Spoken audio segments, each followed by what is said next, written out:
Isang araw noon, kararating ko lang sa bahay ni Ninong Ray. Tulad ng dati, ay tinawagan niya ako at pinapupunta sa kanila para samahan siyang mag-inom. Nag-doorbell ako at ilang sandali lang ay may nagbukas ng gate nila. Expected ko na si Ninang Ashley o di kaya ay si Ninong Ray ang magbubukas. Pero nagulat ako dahil isang napakagandang dalaga ang nasa harapan ko. "Hello, pasok ka daw sabi ni Daddy," wika ng dalaga. "Daddy? You mean anak ka ni Ninong Ray at Ninang Ashley?"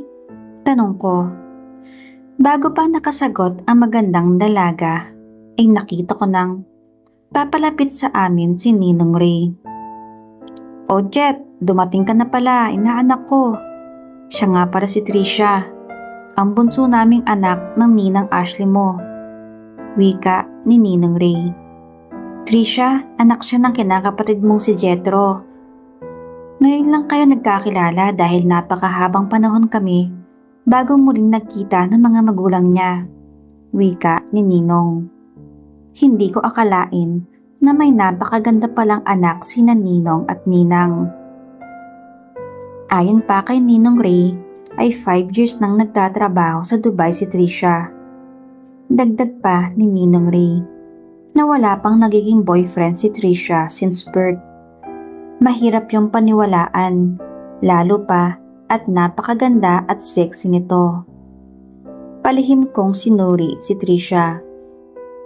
Matangkad siyang babae. Hula ko ay nasa 5'8" ang height niya. Sexy, maputi, may magandang mata at mapupulang labi. Ang higit na nakatawag ng pansin ko ay ang pagiging gifted niya. Naabutan namin sa kusina si Ninang Ashley. Abalang-abala ito sa pag-aayos ng masasarap na pagkain sa lamesa. Tuwang-tuwa ito nang makita akong kasama ng kanyang mag-ama. Naku, at dumating na palang paborito kong inaanak. Sakto, sabay-sabay na tayong kumain. At syempre, I'm sure na nagkakilala na kayo nitong bunso namin na si Trisha. Nakangiting wika ni Ninang.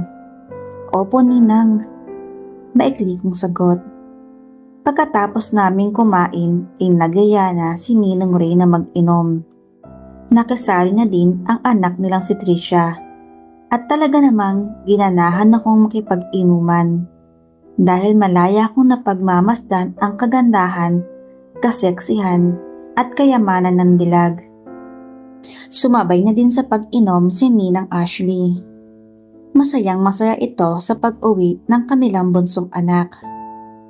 Habang umiikot ang tagay at napapasarap ang kwentuhan, napapansin kong panay ang sulyap sa akin ni Trisha. Napakaganda niya talaga. Habang tumatagal ay nag-iiba ang pakiramdam ko sa kanya. Dahil hindi pa siya nagkaka-boyfriend since birth, naisip ko na wala pang kahit na sino ang nakahawak sa kanya. Hanggang tuluyan ng nalasing sina Ninong at Ninang. Napadami ang nainom nila. Kaya naman, pinagtulungan namin ni Trisha na akayin ang mga ito sa kanilang kwarto. Pagkatabi silang mag-asawa, tulog nang iwanan namin ni Trisha. Bumalik kami sa sala at pinagpatuloy ang pag-inom. Marami kaming napagkwentuhan ni Trisha. Madaldal pala ito kapag close na ang isang tao. Hanggang sa ang pagiging mahinhin nito ay biglang nagbago. Nang magtama ang aming mga mata ni Trisha, ay walang pagdadalawang isip na pinagbigyan namin ang gusto ng aming mga katawan. Hindi pa nga siya marunong sa mga bagay na ganoon. Kailangan ko pa siyang turuan. Hanggang sa unti-unti na din siyang natuto. Thank you, Jet. Dahil sa'yo, naranasan kong maging isang tunay na babae. Tumingin ito sa bedsheet na may bakas ng natuyong dugo. Patunay na ako nga ang unang lalaki sa buhay niya. Nang gabing yon ay magdamag naming pinagsaluhan ni Trisha at walang kasing tamis na kaligayahan. Kinabukasan, alas 6 ng umaga nang ginising ako ni Trisha. Pilit niya akong pinapauwi dahil magigising na sina Ninong at Ninang. Nagulat ako nang may inaabot sa akin si Trisha. "Ito kunin mo, pang taxi at pambili ng merienda mo," wika ni Trisha. Binigyan ako ng 5,000 pesos ni Trisha. Ayoko sanang tanggapin yon pero mapilit siya. Kulang pa daw ang halagang yon sa saya at performance na ginawa ko sa kanya ng nakaraang gabi. Naisip ko na lang na mukhang like mother like daughter ang sitwasyon nila. Magmula noon ay naging madalas na ang pagkikita namin ni Trisha.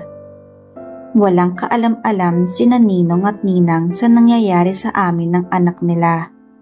At tinayak ko talaga na huwag nilang malaman dahil tiyak na magagalit sa akin ang mga ito. Ganun pa man, ay patuloy pa rin ang lihim na pagkikita namin ni Ninang Ashley. Wala kaming pinipiling lugar, minsan sa bahay nila o kaya ay sa labas kung saan niya gusto. Mahirap man, pero masaya ang sitwasyon ko sa pagitan nilang mag-ina. Challenging, pero nakakatakot din na baka matuklasan nila na pareho ko silang pinaglilingkuran. After 1 year, sa wakas, ay nakapagtapos na rin ako sa pag-aaral. Masayang masaya ang pamilya ko at syempre, sina Ninong at Ninang. Binigyan nila ako ng regalo at inilibreng kumain sa labas ang buo kong pamilya. Patuloy ang pagkikita namin sa labas ni Trisha hanggang sa nakahanap na din ako ng trabaho. Magmula noon ay bihira na akong nakakapunta sa bahay ni Ninong at Ninang.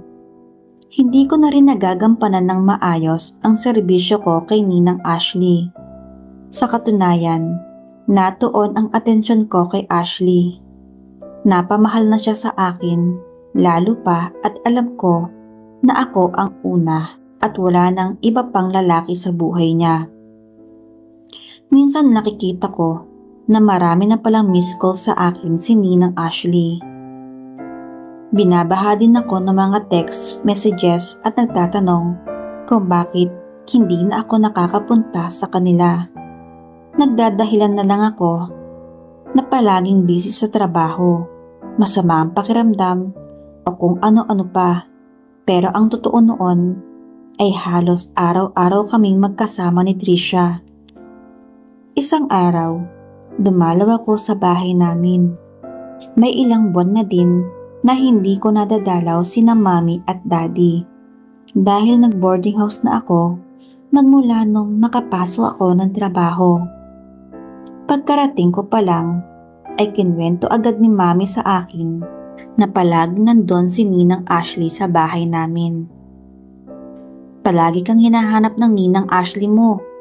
Bakit daw hindi mo sinasagot ang tawag niya? At kung may galit ka daw ba sa kanya?" wika ni Mommy. Kinabahan ako sa paraan ng mga tingin sa akin ni Mommy. Ayokong umabot sa point na malaman nila ang naging relasyon namin ni Ninang. Siguradong hindi nila matatanggap at nakakatiyak ako na masasaktan sila ng husto. Pagkaalis ko sa amin ay tinawagan ko agad si Ninang. Halata sa boses niya ang pagtatampo. Ngunit biglang natunaw ang tampo niya nang ayain ko siyang lumabas. Dumiretso agad kami sa isang lugar na malamig at walang bintana. Doon ay muli ko na namang pinawi ang kanyang uhaw at pagkasabik. Binigyan na naman ako ng pera ni Ninang. Ayoko sanang tanggapin, pero siya na mismo ang naglagay sa bulsa ko. Tila ako may 2 asawa. Sa loob ng 1 linggo ay may nangyayari sa amin ni Trisha at ganun din kay Ninang Ashley. Mabuti na lang May ginagamit na proteksyon si Ninang para hindi kami makabuo. Samantalang wala namang ginagamit si Trisha. Makalipas ang 1 taon ay nabuntis ko si Trisha.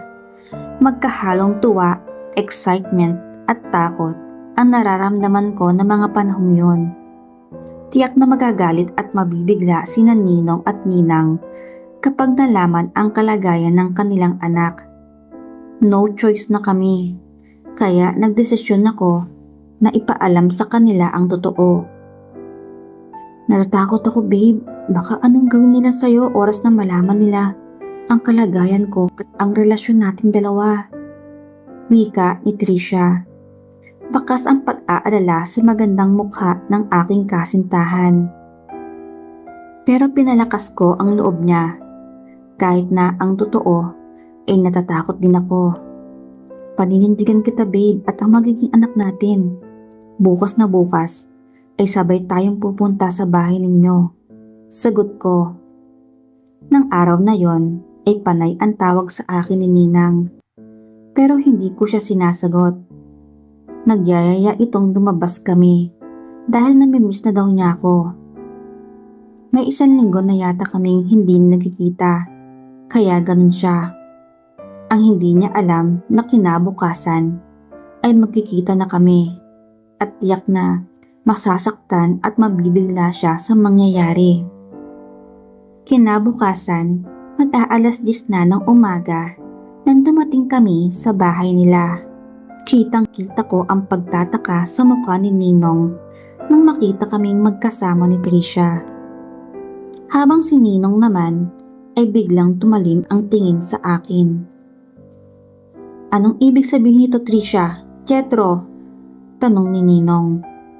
Nakayuko at tahimik lang si Trisha. Halata ang takot sa kanyang kilos, lalo pa at matalim ang tingin ni Ninang sa amin. Ninong, Ninang, patawad po. Buntis po si Trisha at ako ang ama ng kanyang dinadala. Handa po akong panagutan siya at ang magiging anak namin. Wika ko. Nagsalubong bigla ang kilay ni Ninong Ray. Nagpalipat-lipat ng tingin sa aming dalawa ni Trisha. Si Ninang Ashley naman ay nanlaki ang mga mata. Halatang nabigla ito at para bang hindi makapaniwala sa nangyari. Bueno, sige. Pumapayag na ako. Baka kahit magwala pa ako sa galit ay nangyari na yan. At hindi na magbabago ang katotohanan. Ipaalam mo agad ito sa mga magulang mo para maitakda agad ang inyong kasal. Wika ni Ninong Ray. Salamat po, Ninong. Makakaasa po kayo na aalagaan kong anak ninyo at ang magiging anak namin. Sagot ko. Umiyak at yumakap kay Ninong si Trisha. Nanatiling tahimik at tikom ang bibig ni Ninang hanggang sa nagpaalam na ulit kami ni Trisha sa kanila. Kinagabihan, nakatanggap ako ng text mula kay Ninang. Gusto niyang magkita kami at pag-usapan ang naging relasyon namin ng anak niya. Pumayag ako dahil nagbanta siya na sasabihin niya ang totoo sa oras na tumanggi ako. Kinabukasan ng tanghali ay nagkita kami ni Ninang sa isang pribadong silid ng walang bintana. Galit na galit siyang kinumpronta ako at nagawa ko daw silang pagsabayin ng anak niya. I'm sorry po, Ninang, pero mahal ko po si Trisha. Huwag ka pong mag-alala dahil kapag may pagkakataon ay gagawin ko pa rin ang bagay na pinagkasunduan natin. Wika ko. Nagbago ang aura ng mukha ni Ninang. Naging masaya na ulit siya at sa pagkakataong yon ay binawian ako ni Ninang.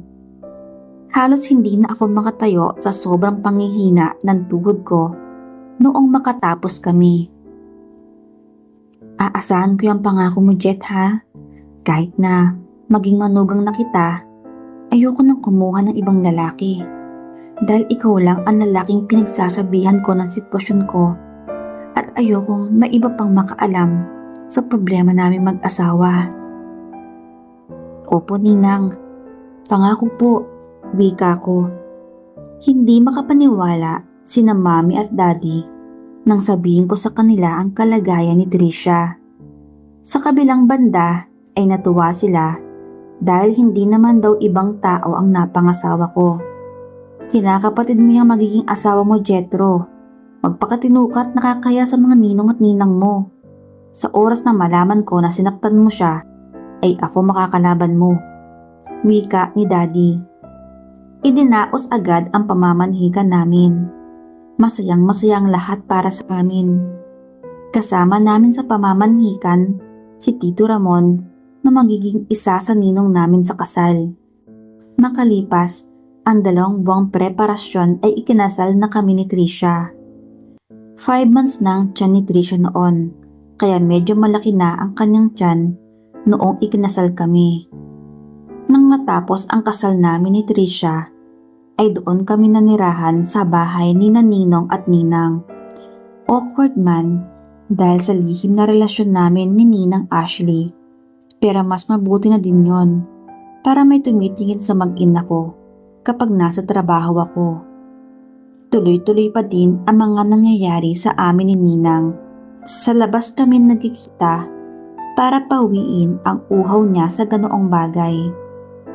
Medyo malaki na kasi ang tiyan ni Trisha, kaya natatakot na din akong galawin siya. Lumipas ang ilang buwan, isinilang na ni Trisha ang aming panganay na anak. Isang malusog na batang lalaki ang aming anak. Kaya naman tuwang-tuwa ang lahat. Hindi magkamayaw ang magkabilang lolo at lola. Masaya din akong makita na magkasundo ang parents ko at ang mga biyenan ko. Dahil magkakaibigan naman talaga sila dati pa. Subalit sa hindi inaasahang pagkakataon ay biglang nagsara ang kumpanyang pinapasukan ko. Kaya isa ako sa nawalan ng trabaho. Na-stress ako kasi paano na ang gatas, pampers at lahat ng pangangailangan ng anak namin ni Trisha. Tila nanlumo si Trisha nang malaman ang nangyari. Nag-apply naman ako agad sa ibang trabaho pero hindi pa ako natatanggap ulit. Pangsamantala ay sinagot ng parents ko ang lahat ng gastusin namin. Tumutulong din naman ang mga biyenan ko pero syempre nahihiya pa din kami ni Trisha. Hanggang isang araw, kinausap ako ng masinsinan ni Trisha. Babe, panahon na siguro para bumalik ako sa Dubai. Nahihiya na din akong umasa kina Daddy. Hindi naman sa sinisisi kita dahil nakikita ko naman ang pagnanais mong makapagtrabaho ulit. Wika ni Trisha. Nalungkot ako at parang nanliit nang marinig ko yon. Pero tama naman si Trisha. Nakakahiya kung palagi na lang kaming aasa sa mga magulang namin. 3 buwan pa ang lumipas. Nakaalis na si Trisha papuntang Dubai. Naiwan sa pangangalaga ko at ng mga biyenan ko ang anak namin. Parang mas naging pabor pa sa amin ni Ninang Ashley ang pag-a-abroad ng asawa kong si Trisha. Kapag wala si Ninong ay matik yun na may nagaganap na kababalaghan sa amin ni Ninang. Nagpapakasawa kami, lalo pa at nananabik na din ako sa aking asawa. Makalipas ang 1 taon, biglang inatake sa puso si Ninong. Marami na siyang komplikasyon dahil sa sakit niyang diabetes. Naging mahirap ang lahat nang nawala si Ninong sa amin. Umuwi si Trisha at nakasama namin siya ng 2 linggo. Pagkatapos ng libing ni Ninong ay nag-usap kaming mag-asawa. Matagal siyang mawawala, 10 years, para makapag-ipon ng malaki at magkaroon kami ng puhunan. Naging mas pabor sa aming magbiyanan ang nangyari. Habang magkatulong naming inaalagaan si Baby Nico, anak namin ni Trisha, ay namuhay naman kami na para bang mag-asawa. Wala kaming pinipiling oras, araw man o gabi ay may nangyayari sa amin. Palagi niya akong binibigyan ng pera, lalo na kapag nakukuha na niya ang kanyang pensyon. Napamahal na din sa akin ang aking biyanan. Inaasikaso niya ako na para bang siya ang aking asawa.